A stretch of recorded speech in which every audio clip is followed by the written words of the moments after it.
বাংলাদেশ সেনাবাহিনীর অভ্যন্তরে কোনো ধরনের বিভক্তি বা অসন্তোষের তথ্য প্রকাশ করে যে প্রতিবেদন সম্প্রতি কিছু ভারতীয় গণমাধ্যমে প্রকাশিত হয়েছে তা সম্পূর্ণ মিথ্যা ও উদ্দেশ্য প্রণোদিত বলে মন্তব্য করেছে আন্তঃবাহিনী জনসংযোগ পরিদপ্তর আইএসপিআর।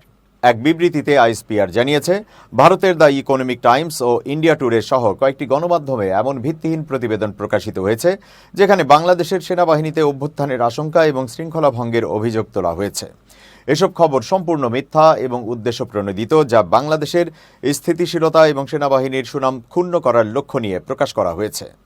বিবৃতিতে আরও বলা হয়, সেনাবাহিনী সুসংগঠিত ও ঐক্যবদ্ধ এবং সেনাপ্রধানের নেতৃত্বে সাংবিধানিক দায়িত্ব পালনে দৃঢ় প্রতিজ্ঞ। বাহিনীর কমান্ড চেইন অত্যন্ত শক্তিশালী এবং সেনাবাহিনীর প্রতিটি সদস্যই দেশের সংবিধান ও জনগণের প্রতি বিশ্বস্ত। তাই সেনাবাহিনীর অভ্যন্তরে বিভক্তি বা অসন্তোষের যে দাবি উঠেছে তা মিথ্যা এবং বিদ্বেষপ্রসূত।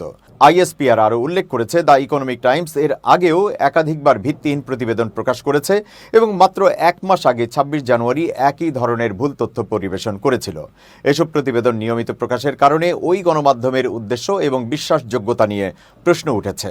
এছাড়াও কিছু বিতর্কিত টেলিভিশন চ্যানেল ও অনলাইন পোর্টালও এসব অসত্য তথ্য প্রচার করছে, যা বিভ্রান্তি ছড়ানোর জন্য দায়ী।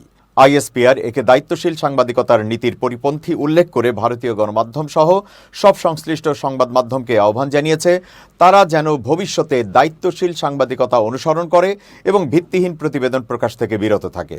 আইএসপিআর বলেছে, তারা যে কোনো সংবাদ মাধ্যমকে সঠিক তথ্য সরবরাহের জন্য প্রস্তুত এবং প্রত্যাশা করছে যে সংবাদ প্রকাশের আগে তাদের সাথে যোগাযোগ করে তথ্য যাচাই করা হবে।